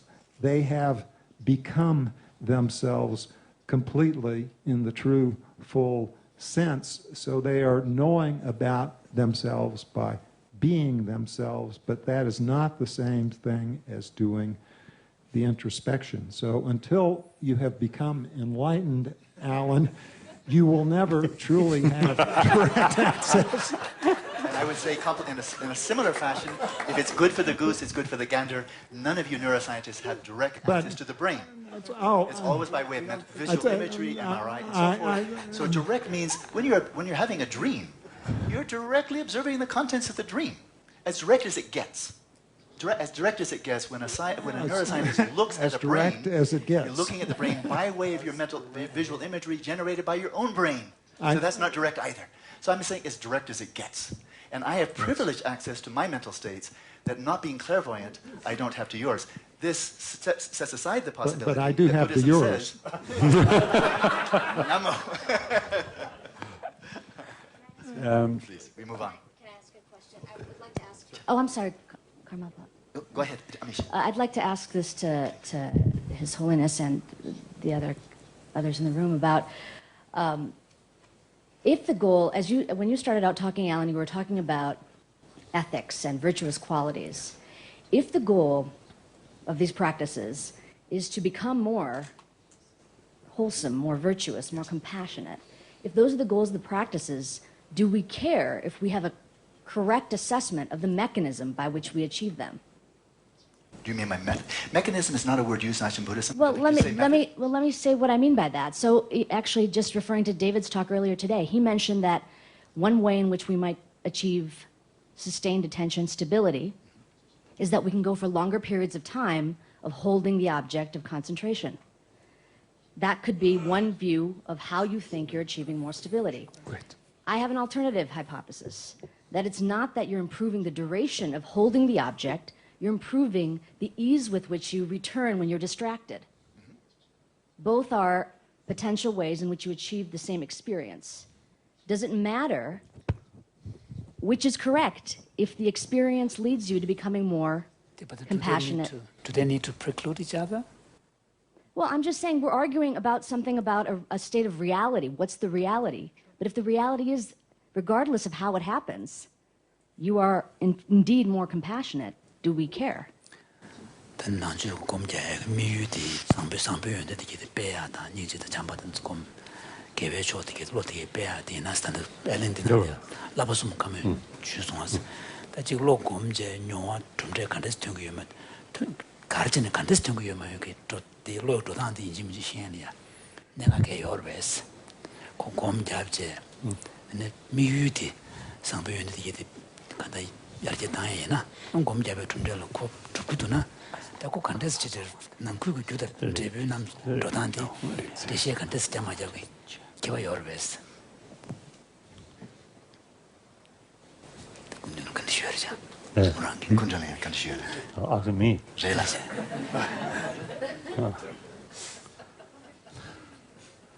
탐제 시에서야지 탐제 김에 민토비하기 대실로 좀 주부도 탐제 시야 여말보다 하다가 뒤쳐주듯이 해야 되지 자하는데 어디 그래 전주 과야리 그때 아니 현지 칼람디 실수 것이 매자 신마리스 봐 근데 랑기 뭐 타제네 수시 타요 그래서 제가 시부직 시부사고 간신다 고줄 커주지 돼 그러고 다들 저기 그 가서래 영접시네 그 다쳐지네 버는 내가 찍기도 하네 다져야 야말 그 게망불로 되네 다져가지고 봐 근데 지도 하네 이렇게 가서래 미자적건도 시작하면도 돼 처바로 재미는 저기 다정업 주네 게네 다 그게 저지도는 다 배지 거래 힘으로 차시하소 그래 맞아 다져 뭐 precisely 다 도서야 돼 배지를 가고 Solins was saying that listening to this ongoing debate, it reminded him of a passage in a text by a 12th century, 13th century, I think late 12th century Indian master who came to Tibet, Jayananda, and commenting upon the kind of the impossibility of developing a reasoning system that is, that would lead to conclusive proof of something, particularly in relation to the presence of mind and other. So Jayananda says that you have only two avenues of gaining knowledge. One is direct experience, perception. The other one is through inference. And as to the direct perception, unless you have a clairvoyance, you will have no access to what the other person is thinking, what your opponent is thinking. And as for inference, then there will be a kind of an infinite regress. So what this point... And he also says that even with regard to one's own standpoints, whatever conclusions you may have arrived at, there's always the possibility that it could be erroneous, it could be wrong. So in other words, what you can get is at best is approximate knowledge. So what this suggests is that with regard to many of these issues that we are discussing, first of all, it's unreasonable to expect answer, even in a given issue, simply by looking at that phenomenon itself. You need a much greater integration of understanding from many different angles that has some bearing upon the phenomena that you are discussing. So that's one important point. So here, the Buddhist principle of dependent origination becomes very important, being understanding all the interconnections and relations. And then you need to have a much greater kind of comprehensive perspective, holistic perspective. And the second thing is to expect 100% conclusive proof. Again, conclusive knowledge is again unrealistic. At best, we will have to deal with maybe greater than 50%. So it's really, at some level, it's a pragmatic decision. When we talk about knowledge, it's really a pragmatic decision we have to make. And then maybe you can use divinations, throwing the dice. Throwing the dice. Miji, I can give you a short response from shamatha, and that is when you're first starting out, the classic descriptions say you'll spend most of your time distracted. During the first stage, the second, most of the time distracted. So it's very much a matter of being distracted for shorter periods of time. The Buddhist hypothesis is, if you follow very far on this path, out of 9 stages, you get to the 8th stage. At that point, you're not distracted anymore. There is no distraction, which means now you can discontinue the introspection and let your flow of mindfulness be continuous, uninterrupted even by introspection. This is multitasking until then, because you're focusing on the object and then you're breaking it, monitoring the meditative process. These are 2 different tasks. When you get very advanced, the 8th stage, it is said, no more interruption by a distraction, no more use for introspection. You can use it later. And now it's just a flow of mindfulness, in which case it's no longer a case of bringing the attention back because the impulse to pull it away is finished. For the time being, it's not an irreversible achievement. You can achieve shamatha and you can lose it. So that's reversible. The question is inspection of what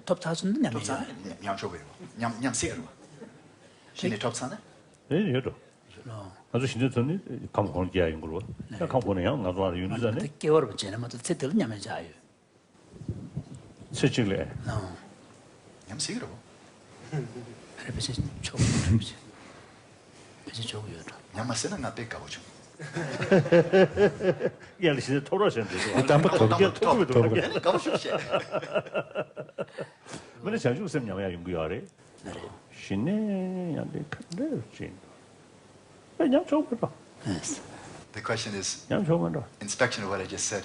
In this lifetime, if you achieve shamatha, which is achieving an exceptional state of mental balance with strong physiological shift, by the Buddhist account, very strong physiological shift, that is, could you lose it in this lifetime? His Holiness thinks probably so.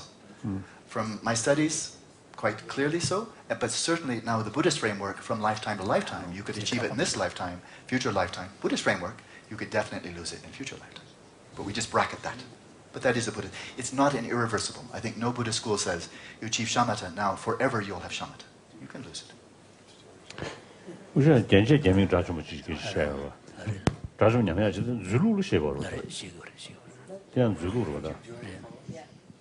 Well, I just wanted to, I have to ask again because I think that the point of my question maybe wasn't clear. I want to just state it again.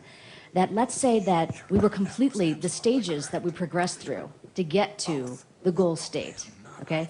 Let's say by all accounts we've achieved the goal state. Does it matter if we didn't follow the stages that you describe? So that's what I meant by mechanism. If the way in which we get to the desired way of being, our minds to be wholesome, our actions and thoughts to be more compassionate, if we're at that state, does the root really matter? The classic Buddhist descriptions state that you will progress through those 9 stages, some very rapidly, some very slowly, some with major obstacles. But you'll not simply jump from stage 2 to stage 7. That you will progress, because they consider it an organic, quite an organic, natural, that the degree of excitation will gradually subside, the degree of vividness will gradually increase, and so forth. And so you don't just jump, but it can happen very quickly. So that's the classic. Having said that, that's a hypothesis. As from a scientific perspective, that's a hypothesis. Maybe it can be proven wrong. But for the time being, that is our hypothesis. Those are the stages of development. Clarification. So the physiological state you talked about, the change, can you describe that? I can describe what is stated. So at no point am I speaking, I'm a great yogi speaking from my experience. That never happens. But I have studied the texts, and I think they are not just speculation. I have a strong confidence that these are reports of people who have achieved shamatha. And along the path of developing shamatha, not just at the end point, but along the path, and I've seen this among my own students, that there are, from a first-person perspective, we cannot speak about the third person, because these kind of studies have not been done yet, of a 2-year longitudinal study. It would be fascinating to do, but not yet done. But people find first person, that as you're developing properly along the path, not only are you becoming more relaxed, the mind becoming more stable, more vivid, but the body starts to become lighter, feeling lighter, more buoyant. You can sit for longer periods, 2-3 hours, with no discomfort. And this is, I have some students right now, they can do that for 2 or 3 hours, no discomfort, and they're meditating 10-12 hours a day. They could not do that earlier. So something is shifting in the body where they can sit in a very proper position for long periods of time, in between sessions, a lightness, a buoyancy of the body, and that's still on the path.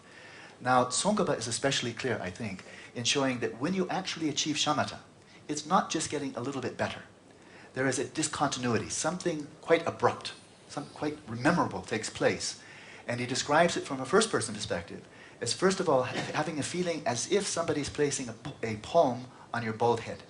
A kind of pressure, so straight first-person report. Nothing metaphysical about this at all, if you've had the experience. And that is, it's like a pleasant pressure on the top of your head, as if somebody's placing a hand on your bald head. This is an indicator that there's a shift taking place in the mind. So it must have something to do with the brain, who knows? But it's suggesting that you're shifting into a mental pliancy.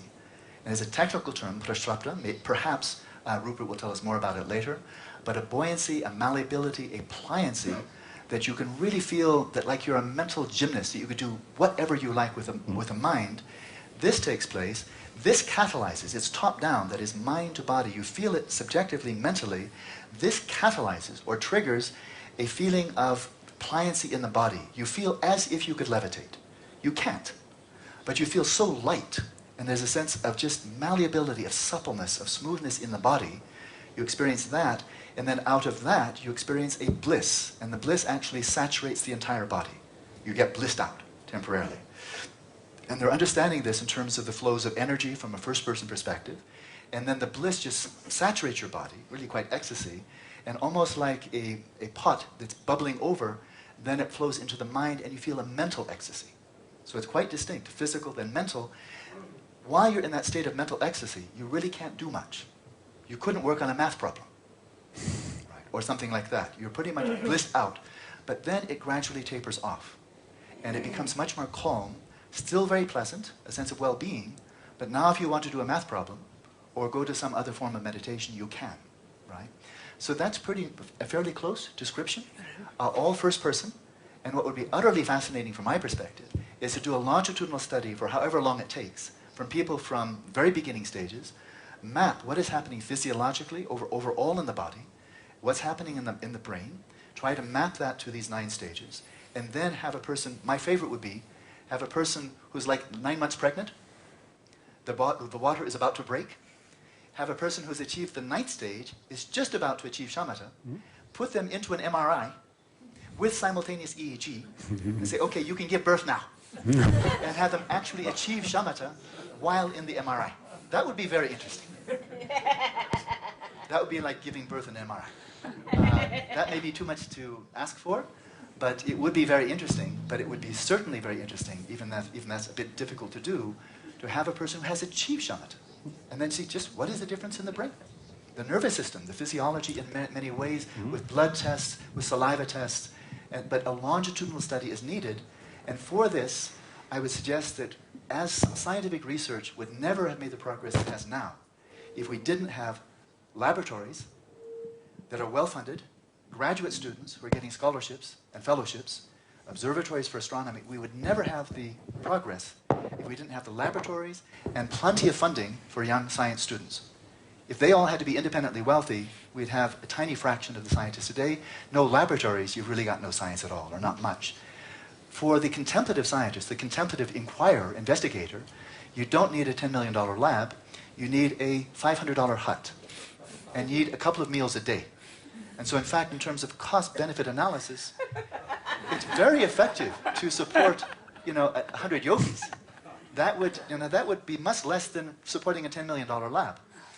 But supporting them in an environment that is conducive, that's quiet, where they have the mutual support, access to a teacher, and give them some financial support so they don't all have to be independently wealthy to go into a 5 or 10-year retreat.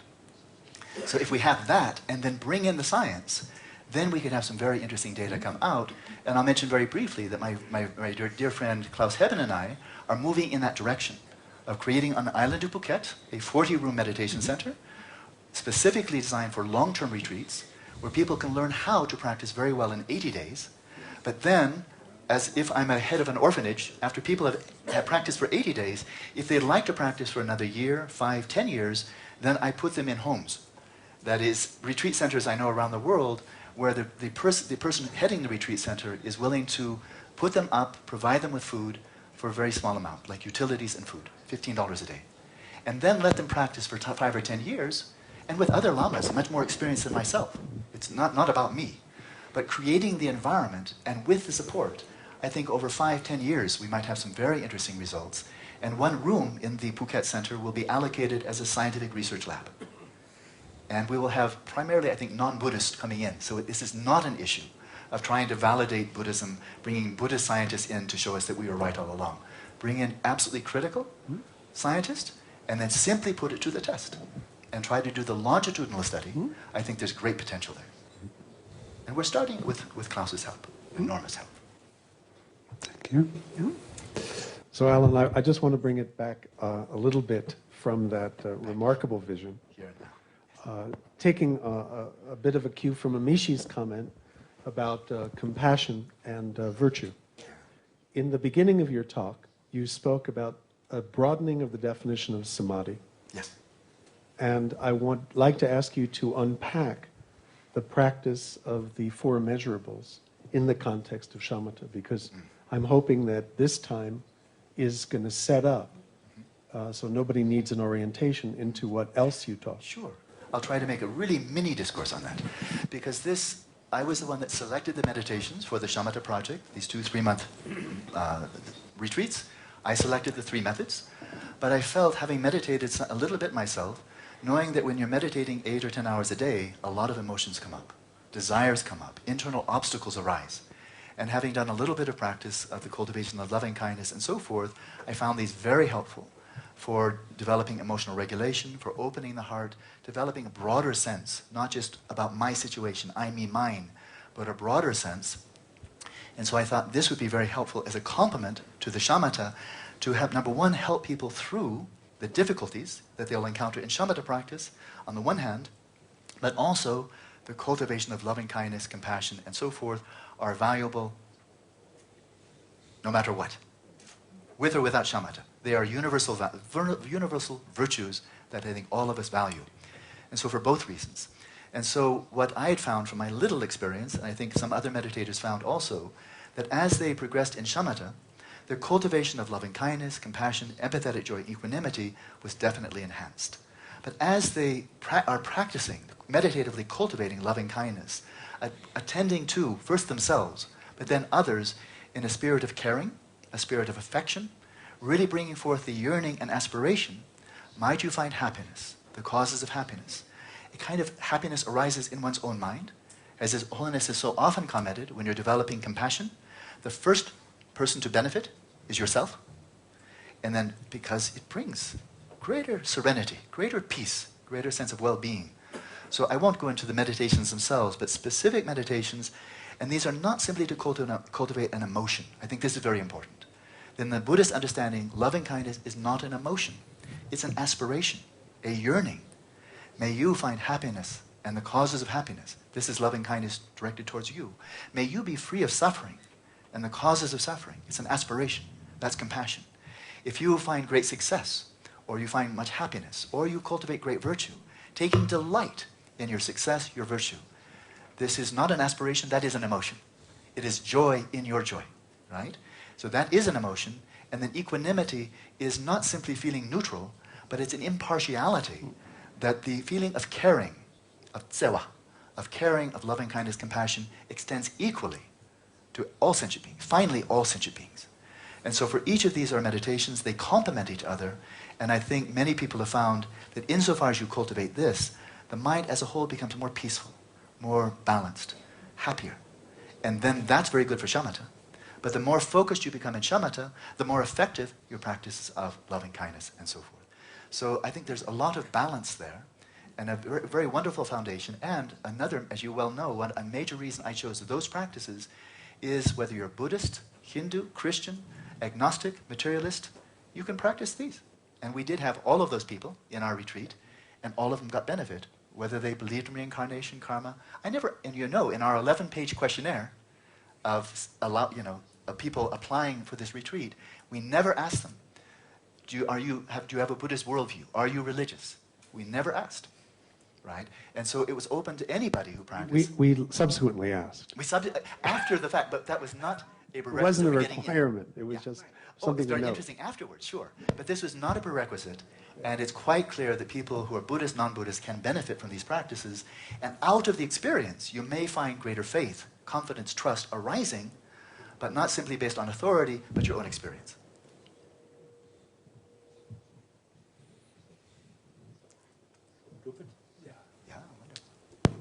Can I ask about something very different?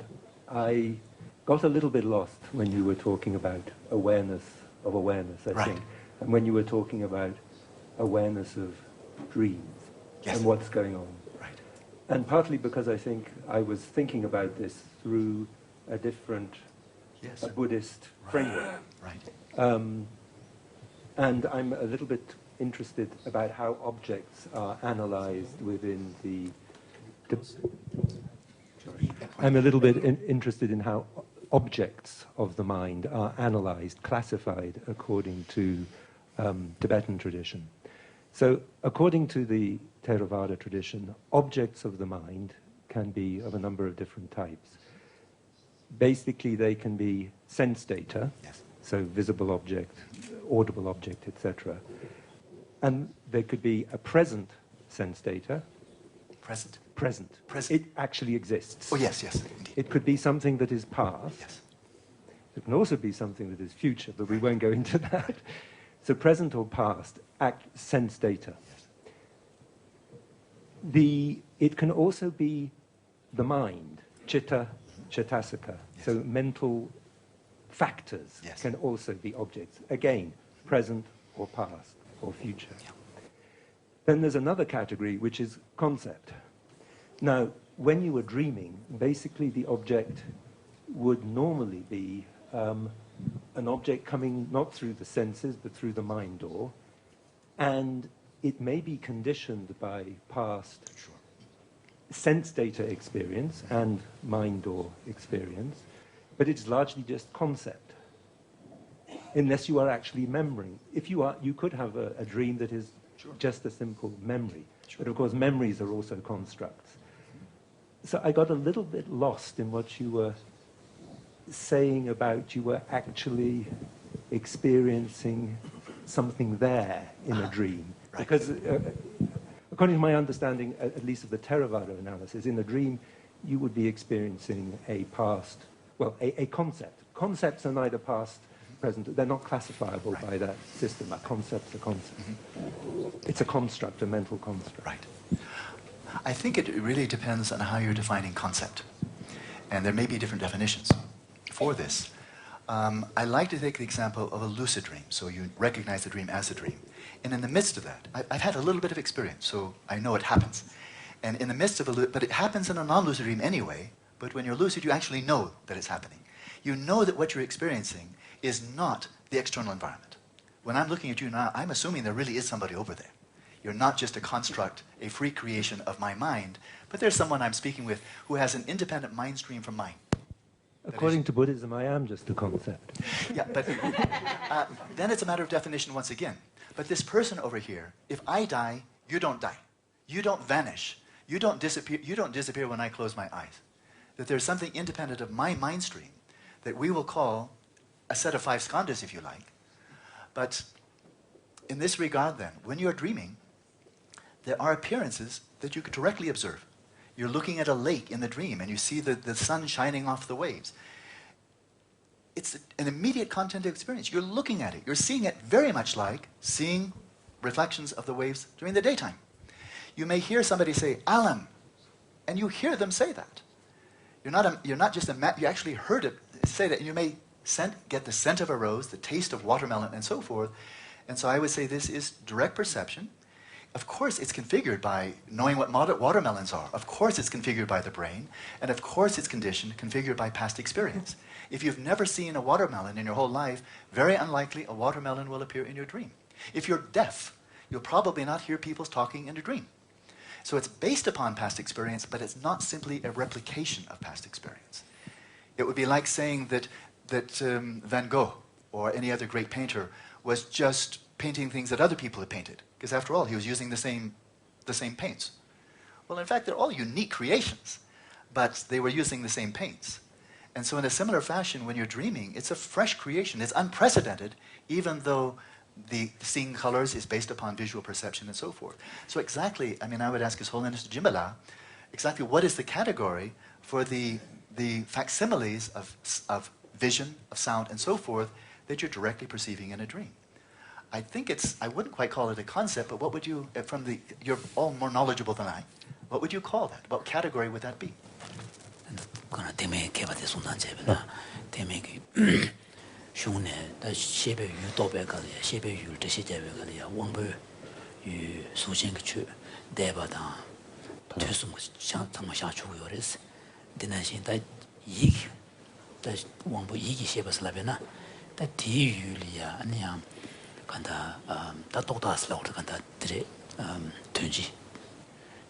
concept that is into the melam the taming to the shape and concept of chagi or dinza to musum no kind of shatures. Could I just add the word in Pali is Prajapti? Panyati. Prajapti. Yeah, Prajapti. Taoyurisha. Prajapti. That Prajapti chu kejibe sur sandanga. Because chuji kejis that Chuba Yishik Yulia, Chuji Keja, the Chuji Keja Kondo do you do Gala? No, the Enet and the Koran and Tayura. The Sujin, the Suja, so you wouldn't say it's a form, it doesn't belong to the form category. Well, the object of dream. A visible form.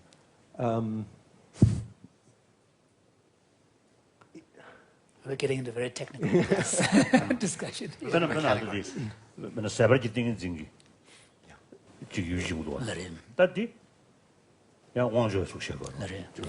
about the objects that are created in the meditation? What are they called? The kasanas? Nimitta is Panyati. So it's Prajapti. For example, the counterpart sign. The counterpart sign in practice. Yes, it's Prajapti because but it is visible, but it's not classified as it's classified as Prajapti because it is not subject to anicca, dukkha, anatta. But also, say for example, if you create a water in that state, that water is supposed to be performing water's function. But I think it's still classified as Prajapti.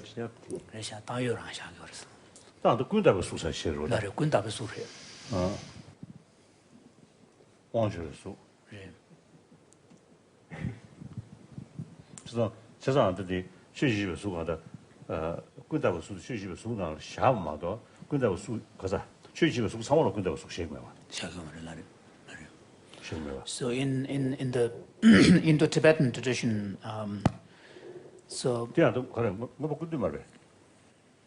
Journalish. Nobody is going to success.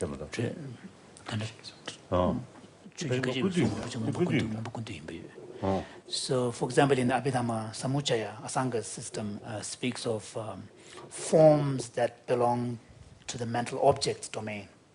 So, one of which is the dream objects, and another one is this meditatively created forms. So there's in fact a list of 5 of those different types of forms, which are all not part of the visible sensory domain, but rather mental objects. So one of which is referred to as the prajati form. Prajati form, yeah.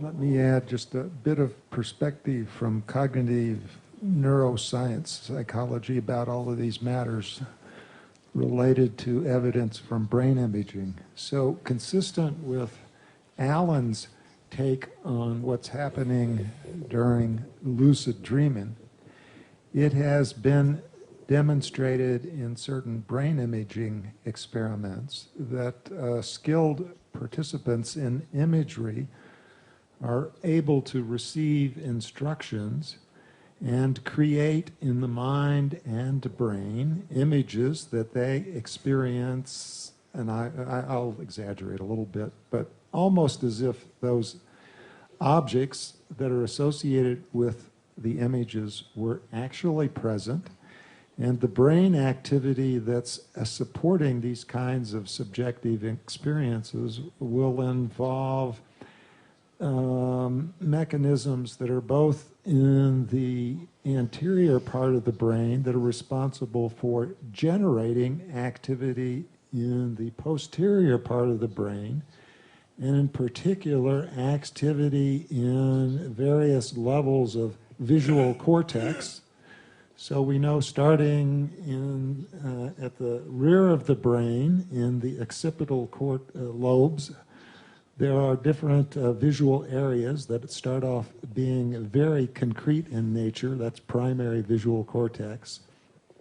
This then feeds into secondary visual cortex, still in the occipital lobes, corresponding to a sequence of so-called Brodmann's areas that are localized sites within the brain. The first one, I believe, is area 17, then it goes to 18, then it goes to 19. But the point is, during these imagery experiences, activity almost all the way back to the first level of visual cortex is induced by executive processes in the front of the brain that have the goal of developing images that then will, in effect, get perceived in a quasi-direct manner of the sort to which you were alluding. So you got this kind of cycling where he generates him that flows forward, gets perceived here, and around you go, consistent with, so it's more than just abstract conceptualization that, according to this neuroscience evidence, would be involved with the subjective. In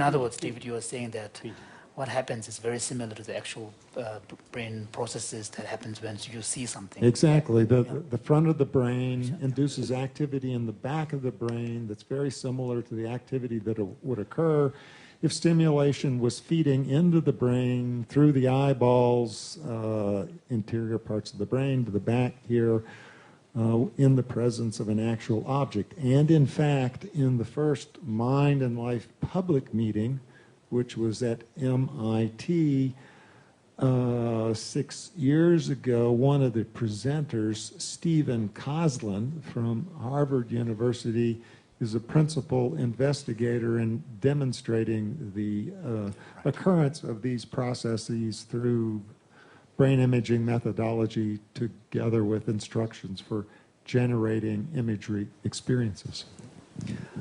Something I find especially interesting here is that when we direct our attention outwards to stars, to terrestrial phenomena, that we can do a lot better than naked eye observation by means of telescope, microscope, this wonderful array of technology, and also auditory, that we can hear things much better than the naked ear, so to speak. But I would suggest that with mental perception, or call it introspection, we have a privileged access, not infallible, but a privileged access to our own mental states and processes, and the possibility of actually refining this mode of perception through meditation. You meditate a whole lot, your eyesight doesn't get much better, probably not any better. Your hearing may not get any better. So for the 5 physical senses, you meditate a lot, but you may still need glasses. But you meditate, so these are not refinable by means of meditation, but they happily are refinable through technology. I don't know of any technology thus far that refines your ability for introspection or mental perception. That is, in the Buddhist understanding, is enormously plastic, malleable. It's very crude at the beginning, but through extensive training, 5,000, 10,000 hours, your privileged access to mental states can be refined to a very sophisticated mode of observation and experimentation, which then can complement the marvelous technology from modern science. The technology that is currently available is called LSD. Yes, I've heard about that. With not total dependability on the veracity of one's observations. Could I just qualify what I said? In the sense, of course, a lot of the objects in our waking life are also conceptual. So that, what do you mean by that? I really don't understand. Well, the mind, can only see color. If I look over there and see flowers, that is, when I have the idea of flower, that is a concept that is built up on a number of sense data. But as I understand it, I cannot see a flower. That is a mental construct, just as I cannot see you. So when I look at you, I see lots of colors. I'm actually quite a Wittgensteinian in this regard, and that is to say, I can't see your jacket.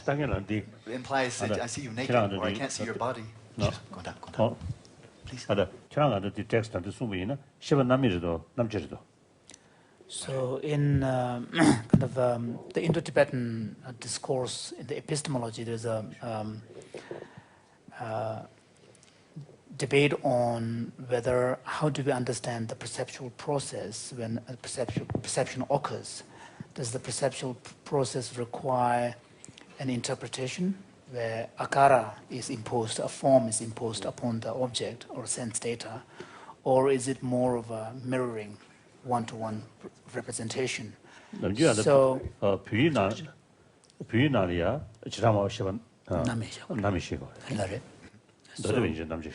so in the Tibetan texts that are available, on this point, the suggestion is made that the Vaibhashika's position is that of without akara.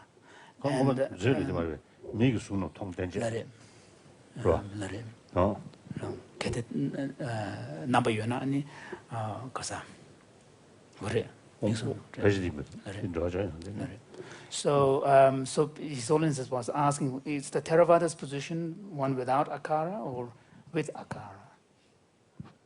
Because Vaibhashika's position in general is the question clear, Rupert? I might be able to clarify a little bit. If it's clear, I don't want to say anything. Let's take the brown color of your jacket. Just basic quality. I look over there, I get brown. Okay? Is the brown that I see, is that actually objectively in the molecules, the fiber of your jacket? Or is brown, do I see your jacket by way of a visual image that's in part constructed by something of my visual faculty? That's the question. I thought akara is shape, form. Yeah, it's a form that is imposed upon the sense data. Because I think the position of the Theravada is that you can only see color, you cannot see shape. Well, shape is not the object of the eye, because the argument is that you can also sense shape through touch. So shape is not an object of visible perception. Only color is the object of visible perception.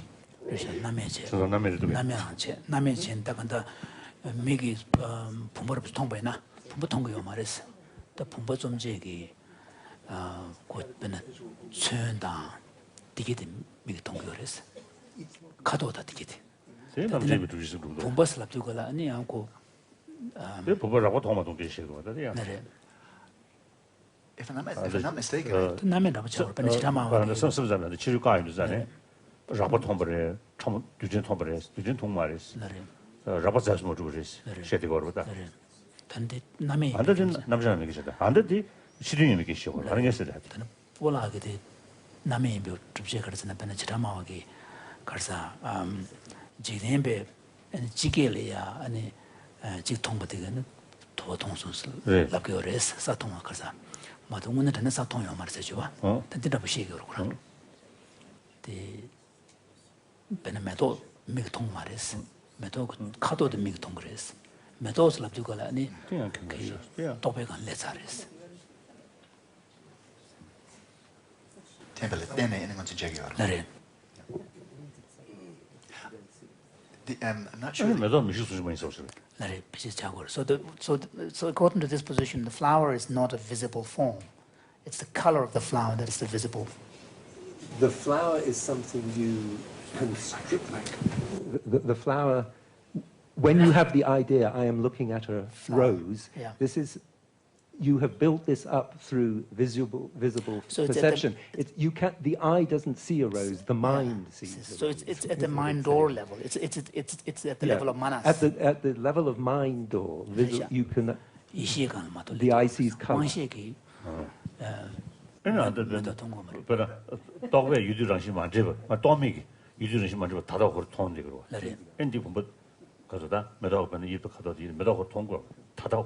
So, I mean, so for example, one of the distinctions made between sensory experience and conceptual thought is that the sensory tends to relate to the object in a very present moment. So whatever's there, it's directly perceived.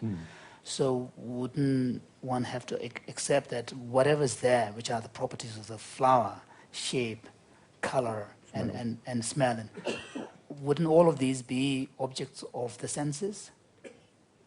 Not according to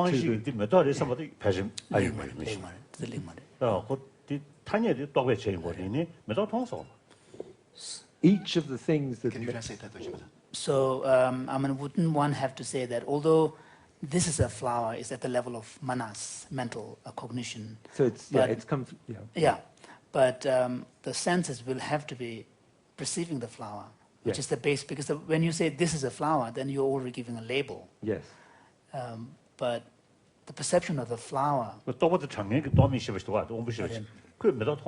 So the sensory experience that give rise to the thought, this is a flower, that sensory experience, wouldn't that have perceived the flower?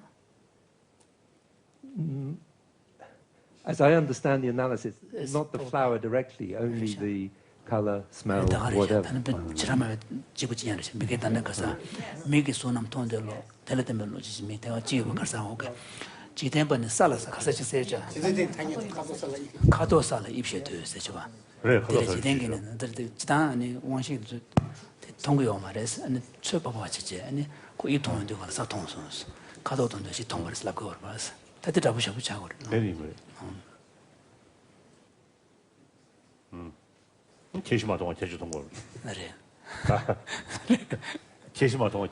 So in a sense, it's sort of, in the debating mode, so this seems to lead to a position where you see the properties, but not the bearer of the property. Yes. Yes, okay, yes. And then it's a semantic difference, and that is... But then even, wouldn't you say the color itself is a kind of a property? Also, it can be a property bearer as well, if you attribute properties onto the color. As a soft... So like, say, if you say it has got a round shape, so then the roundness becomes the property of that shape. And then the shape becomes the property bearer. Yes. I mean, I feel the burden of trying to represent the Theravada position. My understanding...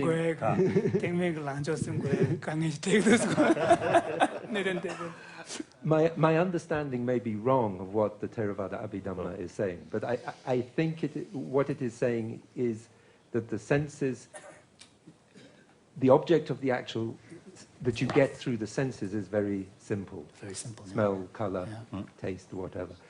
And then you build on that very quickly, and there are lots of different levels. Yeah. So first of all, you recognize red, then you put more together, and you put it together, and you get the shape, and then eventually you get the idea this is a rose or a particular kind of flower. Yeah, but the red is already in interpretation, because it's going to depend a lot on what the illumination is, and you'll see the red constant despite large changes in illumination, so the wavelength coming into your eye is going to be different. I think what we're debating really is the meaning of the word see, and it's clear that it's a complex process, as you yourself said, and goes through a lot of stages, transformations and so on, before we get to the final experience. The point of departure here was simply that when you're in the midst of a dream, lucid or not, you are picking up colors and sounds, and you are also interpreting, configuring, conditioning them by your past experience. So if I dream of Rupert, I say, oh yes, there's Rupert, Pali scholar. It is past memory. That's for sure. Yeah, that's for sure. Yeah, on the whole, yeah, you will not dream of the contents. That is, your how do you say, your box of colors is going to be from your past experience, and then you'll come up with free creations, but only from the box of colors you have. And so I can't dream what it's like to be a bat. So, what about some dreams which seem to be very indicative and very, kind of quite accurate about future? There we have to. There we have to. His Holiness was saying that he knows people who wouldn't lie, and they have given him reports of these accounts. And even I, even I have heard of many accounts like this. Yes. I think this one may be one area where it may be a metaphysical question for one group and not a metaphysical question for another group. It's a possibility. Then a metaphysical matter. And so then, if this happens, so I just want to be open and try to be as objective as possible. If that does happen, that it wasn't just chance, just by accident, but one actually does have some precognition, or something far away in space. So it's called remote viewing.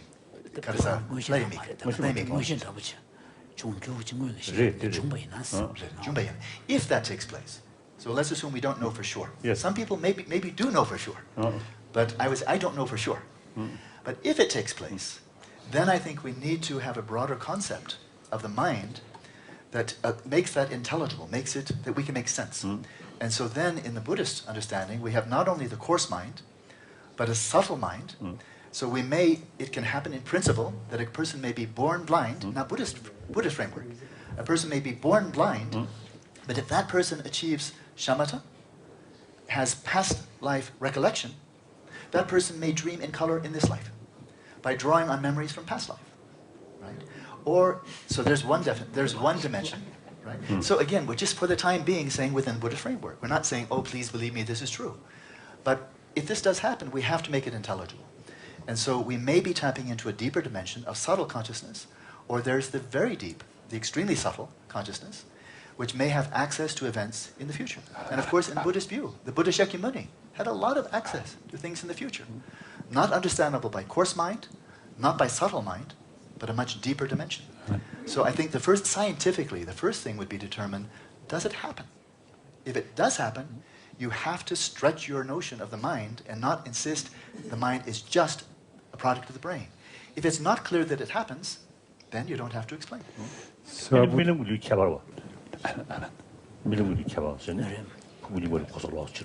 and then there is also discussion about a special body that you assume in dream. Special dream body. Special dream body. Now we're definitely in esoteric area. Yeah. And so now we're talking about out-of-body experiences, where it's not just imagined, but you have an out-of-body experience, and you are able to ascertain things that other people can ascertain, who are not dreaming. If that happens.